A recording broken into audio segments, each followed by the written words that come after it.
ये सब करने वाला वो वासुदेव इनके साथ हमेशा खड़ा है। तो जब तक वासुदेव है ना, तब तक मैं, तुम, देवता, नर, नाग, किन्नर, गंधर्व, कोई भी पांडवों से टकराएगा। नमस्कार मित्रों, स्वागत है आप सभी का एक बार फिर पुराने पन्ने with Brajesh Mishra YouTube channel पर। कहानी चल रही है महाभारत की, और पिछला एपिसोड जो महाभारत पे था वो था शिशुपाल वध। आप सबने देखा कि कैसे भगवान कृष्ण ने शिशुपाल का वध कर दिया। उसके बाद का दृश्य जो है आज हम यहाँ कवर करने वाले हैं। मित्रों, कुछ और बातें आपसे करनी है, लेकिन वो बातें इस कहानी के एंड में होंगी, जिससे जो लोग सिर्फ कहानी सुनने आते हैं उनको दिक्कत ना हो। राइट, तो ज्ञान की बातें बाद में, अपनी बातें, आपकी बातें बाद में। अभी हम करते हैं कहानी पे बात। तो कहानी कुछ ऐसी है कि जब शिशुपाल का वध कर दिया गया, वो जो सभा थी, आप समझें कि पूरे विश्व के महायोद्धा वहाँ पर नियंत्रित थे, आमंत्रित थे, बैठे हुए थे। उसके बाद भी क्षत्रियों से भरी उस सभा में, महावीरों की भरी उस सभा में एक व्यक्ति एक दूसरे व्यक्ति का वध कर देता है।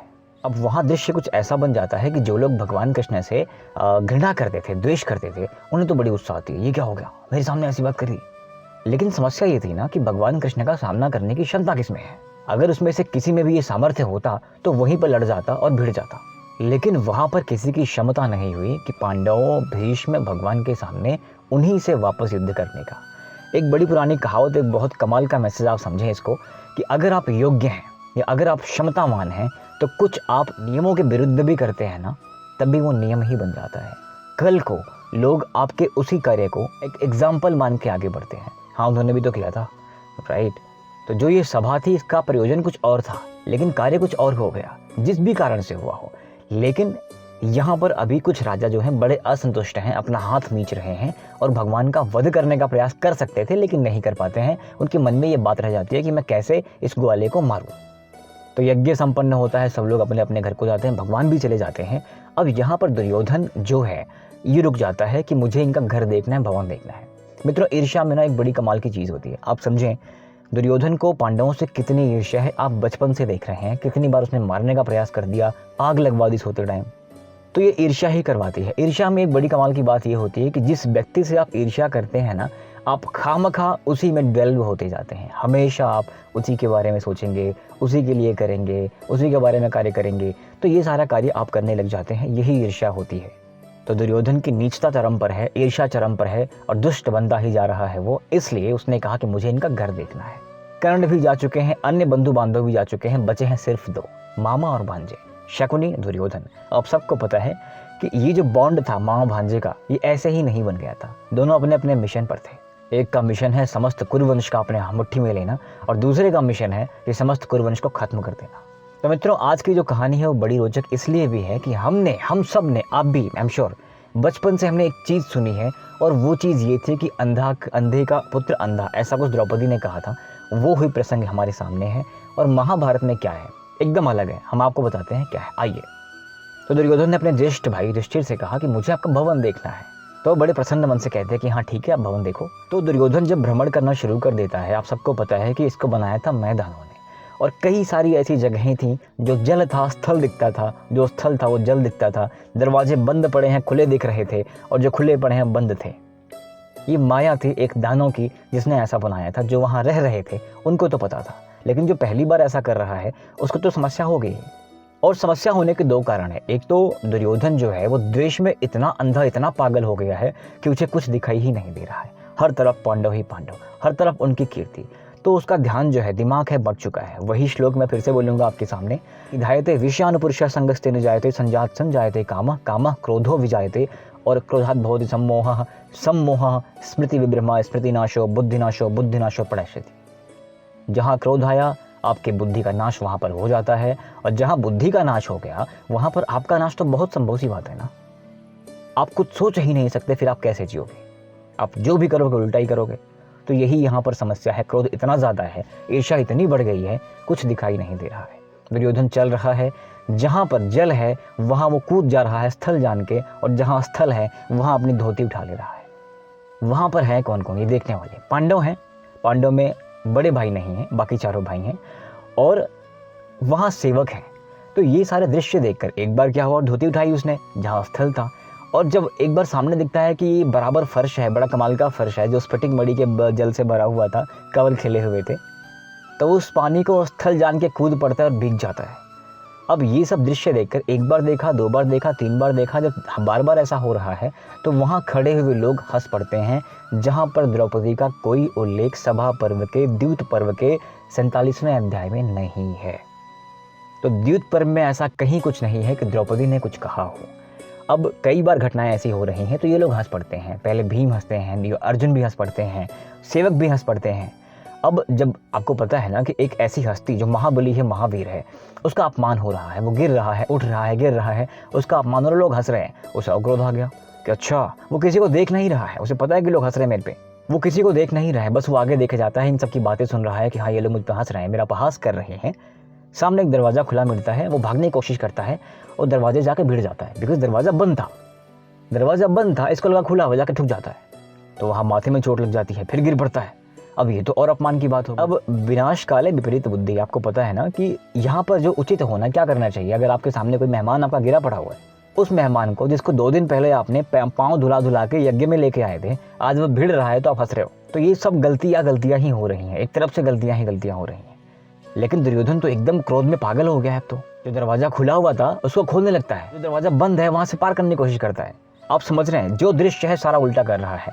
जहाँ जल है वहाँ कूद जाना, जहाँ स्थल है वहाँ धोती उठाना, जो बंद है उसमें घुस जाना और जो खुला हुआ है उसे बंद करने की चेष्टा करना। तो सारे कार्य ऐसे करने के बाद जब ये लोग उपहास कर देते हैं तो कुछ कहता नहीं है।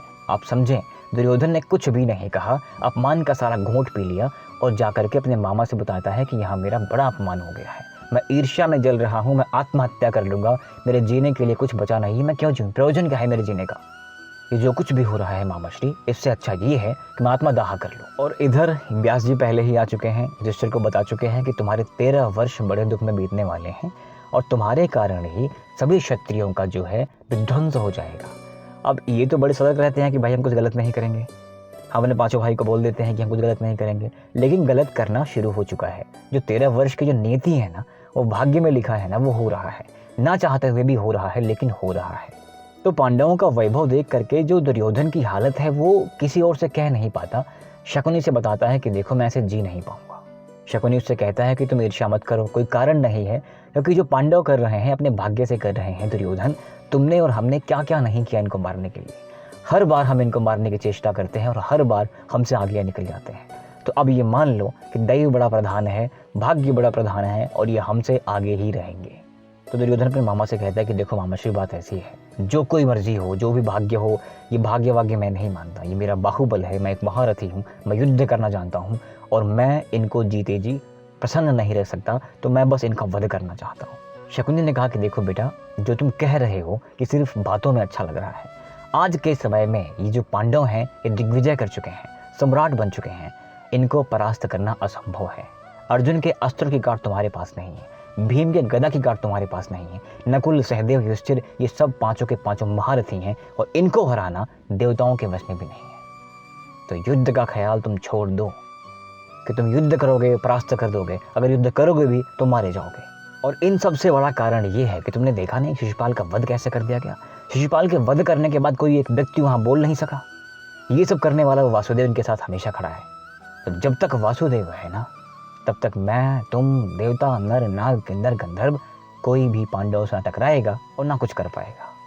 एक ही युक्ति है, अगर तुम इनको वाकई हराना चाहते हो तो सिर्फ एक ही विकल्प है, एक ही उपाय है। वो ये है कि यहाँ के जो महाराज है ना, उन्हें द्यूत खेलने का बड़ा शौक है और द्यूत खेल का पूरा जो मालिक है वो मैं हूँ, समझ लो। तो मैं तुम्हें वचन देता हूँ कि अगर द्यूत का खेल हुआ, मैं पांडवों को जरूर हरा दूंगा। तो एक ही विकल्प है मेरे भांजे, अगर तुम इनको जीतना चाहते हो तो बस ये करो कि इनको तुम द्यूत खेलने के लिए मना लो। दुर्योधन ने कहा कि मामा जी जाइए, आप मेरे पिता से यही बात कहिए, क्योंकि मैं ये सब नहीं कहना चाहता उनसे। मेरा बस एक ही लक्ष्य है, इनकी पराजय, इनकी हार, जैसे भी हो, जिस भी तरह से हो आप करिए, क्योंकि अगर ऐसा नहीं हुआ तो मैं सत्य कहता हूँ, मैं आत्महत्या कर ही लूँगा। तो दुर्योधन भी अपने घर चला जाता है और शकुनी पहुँच जाता है महाराज के पास और बताता है समाचार। कहता कि महाराज, आपका जो पुत्र है ना, वो दुर्बल हुए जा रहा है, वो मरा जा रहा है, क्या आपको उसकी चिंता नहीं है? अब आपको तो पता है ना कि पुत्र मोह में अगर किसी का भी नाम आएगा इस इतिहास में, तो सबसे पहले जो आएंगे वो वही आएंगे, धृतराष्ट्र। तो जैसे ही महाराज ने सुना कि मेरा बेटा जो है वो पागल हुए जा रहा है, मरा जा रहा है, वो स्तब्ध रह जाते हैं, ऐसी क्या बात हो गई। पूछते हैं कि क्या हुआ क्या हुआ। दुर्योधन को बुलाया जाता है। महाराज पूछते हैं कि देखो बेटा, तुम्हारे पास संसार का समस्त वैभव है, नौकर चाकर स्त्रियां नारियां सभी तुम्हारे आसपास रहते हैं, 56 भोग तुम्हारे लिए हैं, विशेष तुम्हारे भवन हैं, विशेष तुम्हारे बंधु बांधवों के साथ तुम आनंद का उपभोग कर रहे हो। उसके बाद भी ऐसा कौन सा कारण उत्पन्न हो गया कि तुम यहाँ पर ऐसी बातें कर रहे हो, तुम दुबले हुए जा रहे हो, तुम आत्महत्या करना चाह रहे हो, बात क्या है। तो दुर्योधन पहले सारी व्याख्या करता है कि वहाँ पर मैंने क्या क्या देखा। उसके बाद कहता है कि मैं पांडवों से या बेसिकली महाराज से, धर्मराज से द्यूत खेलना चाहता हूं, तो कृपया इसकी अनुमति आप दीजिए। प्रथम दृष्टवा कोई भी क्षत्रिय द्यूत के लिए, राज्यों के बीच द्यूत के लिए सिर्फ क्रीड़ा हो तो बात समझ में आती है, लेकिन जहां दांव लगने हो ना, उस खेल के लिए कोई भी वीर पुरुष आगे नहीं आता। लेकिन जिद करने पे कि मैं मर जाऊंगा, आत्महत्या कर लूंगा, तो पुत्र मोह में व्याकुल धृतराष्ट्र ने कहा कि ठीक है, द्यूत क्रीड़ा हो जाएगी। अब सभा बनवाई गई, एक विशेष भवन निर्माण कराया गया कि यहाँ पर द्यूत क्रीड़ा होनी है। लेकिन आप सबको पता है कि जो महाराज हैं, बिना विदुर की आज्ञा के या बिना विदुर की सहमति के अभी तक कोई कार्य यहाँ पर होता नहीं था। अगले जो राजनीतिक कार्य थे, जो सबको दिखते थे, जो चुपके से हुआ वो तो हो गया, इनका अपना था। लेकिन यहाँ जो कार्य होना है, मंत्री जी ने क्या कहा है वैसा ही होना है। तो विदुर को बुलाया जाता है। विदुर ने कहा नहीं, ये गलत है, ऐसा हो ही नहीं सकता, द्यूत तो खेलना ही नहीं चाहिए, ये पाप है, ये वीरता नहीं, क्षत्रियता नहीं, ये कायरता है, ये कैसी बातें कर रहे हैं आप।